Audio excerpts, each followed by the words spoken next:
Stephen Hawking's chair is about to be scrapped in the scrapyard. It has a blow tube. It has a small computer to make it operate.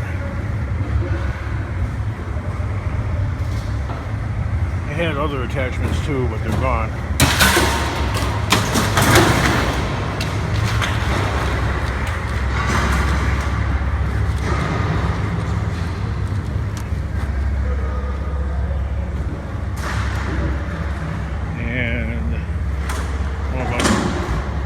I'm about to pull it down here.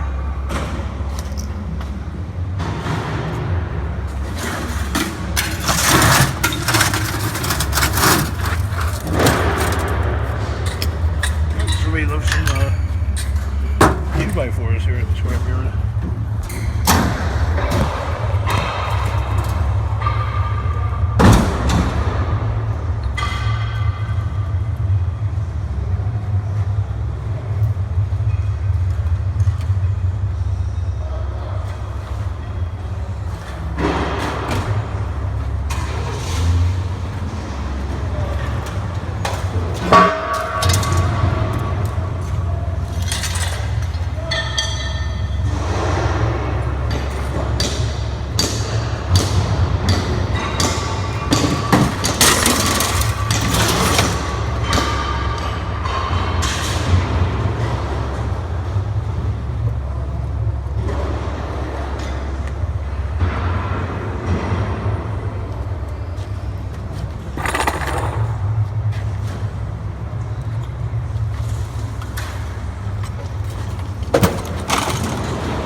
That's about here.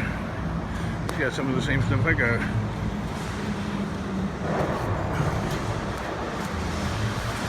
So there at last lies Stephen Hawking's chair.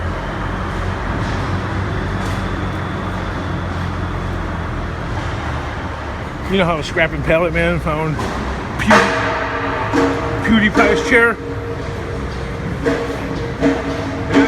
It is scrap wagon.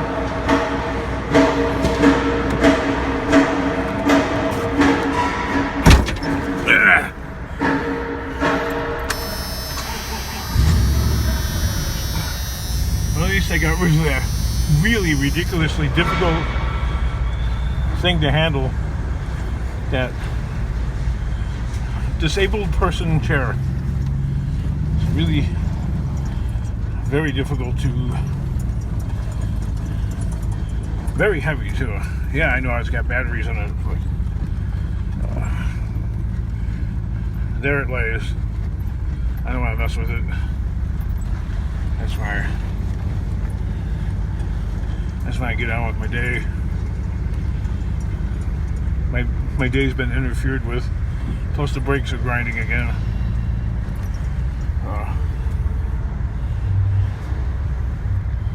Let's see.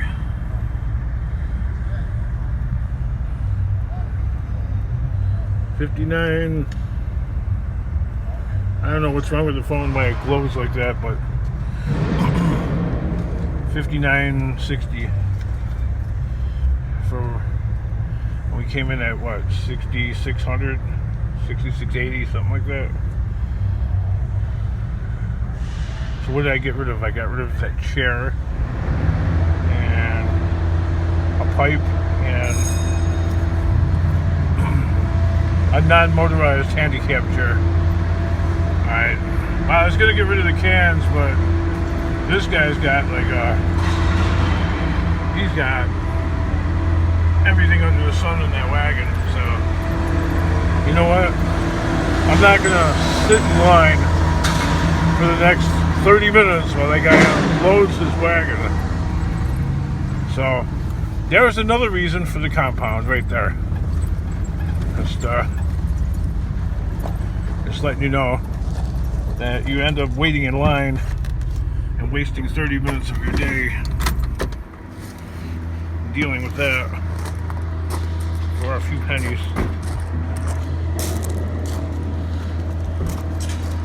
So I'm going to keep this crane thing though. That crane thing is what was necessary to lift the chair.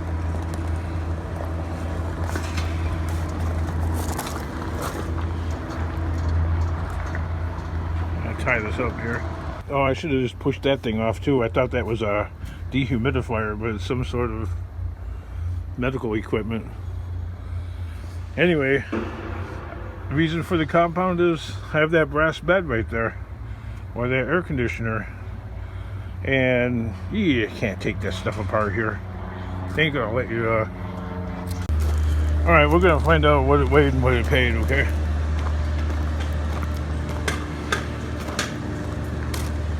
You come in with like a little bit like that, like those people, a little bit at a time, poverty.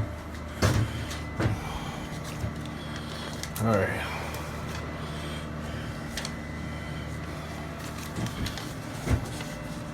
What did it weigh and what did it pay?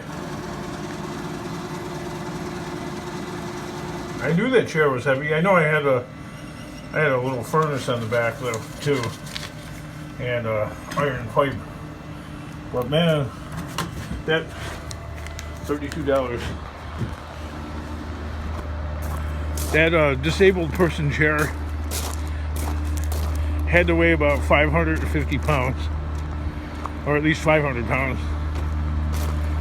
It was definitely heavier than an iron bathtub. So the reason for the compound is obviously I can't take that brass headboard apart here because it's got like little iron rods and stuff inside it, and the air con, you can't take that apart here. You'd have to throw it off a shred, and I wanted to get rid of those cans, but the guy is still fiddling around in there. He's got a whole wagon full of like this and that tidbits. So definitely poverty money. A lot of it's going to go for fuel.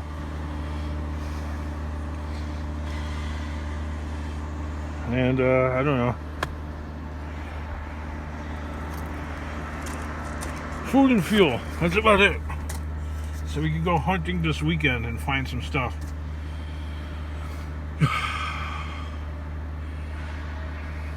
I'm mentally exhausted too. $32. My daughter moved out with that guy that I don't even know. I don't even know the guy's last name. Okay? So, what am I gonna do? Can't do anything. I mean, she's 20 years old. Can't stop her.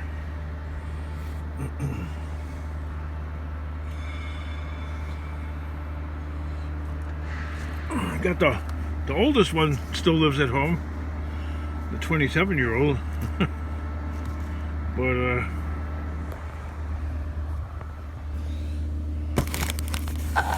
and obviously the teenager still lives at home. But the 20-year-old, she gone. You know how like parents, children and parents, you know, and grandparents, they all claim that a parent has a favorite one. Okay, that's the favorite. No, I'm the favorite. Well, they all claim Eileen is the favorite, my favorite. And the boy, the oldest one, is the mom's favorite.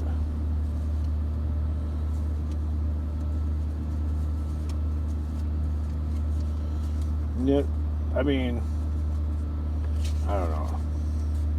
Family secrets, right? Put out there in public. But, you know, because all along growing up, they would all say that I treated the middle one, Eileen, like a favorite, which I didn't. But you know, when there's 3 kids, there's a different dynamic than when there's 2 kids. When there's 2 kids, you know, the mom claims one and the dad claims the other. But not in my case. I don't have a favorite, even though everybody will claim that Eileen is the favorite. But because she's the middle one, when there's 3 kids, the middle one always thinks in the back of their head that they can get away with the most because nobody's paying attention to the middle one. They're paying attention to the oldest one because that's the first, and the youngest one because that's the caboose, so to speak. And the middle one thinks that they can hide in the shadows somewhere, and I never let that happen. And maybe she's, I don't know, I don't understand the psychology.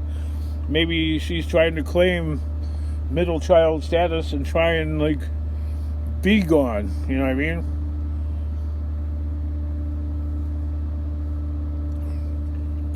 But she's the one. Oh man, I tried to stop that cap.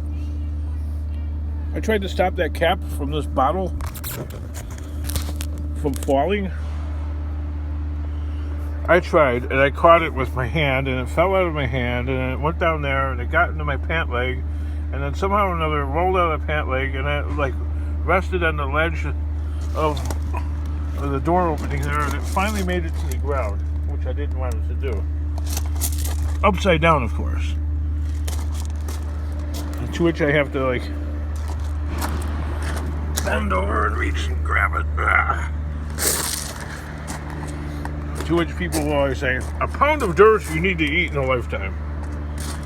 Okay, well.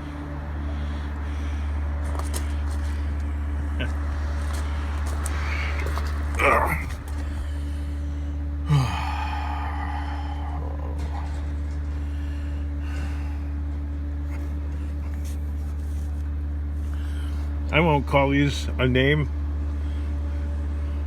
I use this one because it's easier. Because if we call these things a name on YouTube, you get a yellow demonetized sticker on your video. So this item right here shall remain nameless.